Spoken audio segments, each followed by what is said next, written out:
மேற்கு வங்காள சட்டசபை தேர்தலில் பாரதிய ஜனதா கட்சி பெற்ற வரலாற்று சிறப்புமிக்க வெற்றியை தொடர்ந்து கொல்கத்தாவின் பிரிகேட் மைதானத்தில் நடைபெற்ற முதலமைச்சர் பதவியேற்பு விழாவில் பிரதமர் நரேந்திர மோடி அவர்கள் காட்டிய அந்த எளிமையான சைகை ஒட்டுமொத்த இந்தியாவையும் நெகிழச் செய்துள்ளது.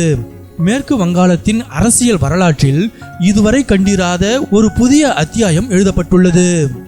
2026 சட்டசபை தேர்தலில் பாரதிய ஜனதா கட்சி பெற்ற மிகப்பெரிய வெற்றியை தொடர்ந்து புதிய முதலமைச்சராக சுவேந்து அதிகாரி அவர்கள் பதவியேற்றார்.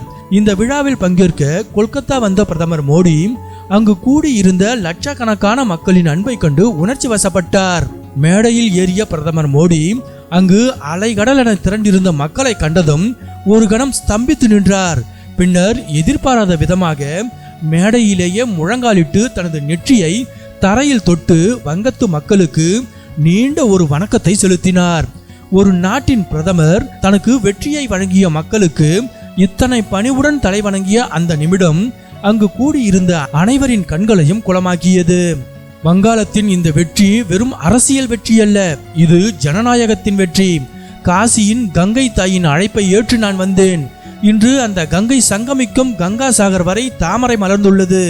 வங்கத்து மக்களின் இந்த மட்டற்ற அன்பு என்னை கடனாளியாக்கிவிட்டது என பிரதமர் மோடி தனது உரையில் உருக்கமுடன் குறிப்பிட்டிருந்தார். கடந்த பல தசாப்தங்களாக வங்காளம் கண்ட பல போராட்டங்களுக்கு பிறகு இன்று மக்கள் வழங்கியுள்ள இந்த அதிகாரம் அந்த மண்ணின் கலாச்சாரத்தையும் பாரதத்தின் ஒருமைப்பாட்டையும் காக்கும் என்று பிரதமர் உறுதியளித்தார். மேடையில் இருந்து அவர் விடைபெறும்போது, நான் உங்களுக்கு சேவை செய்யவே வந்திருக்கிறேன் என்று கூறி மீண்டும் ஒரு முறை மக்களை பார்த்து கைகூப்பினார். அதிகாரம் என்பது கர்வத்திற்கு உரியதல்ல, அது மக்களின் காலடியில் கிடக்கும் ஒரு வாய்ப்பு என்பதை பிரதமர் மோடியின் இந்த நீண்ட வணக்கம் உலகிற்கு உணர்த்தியது.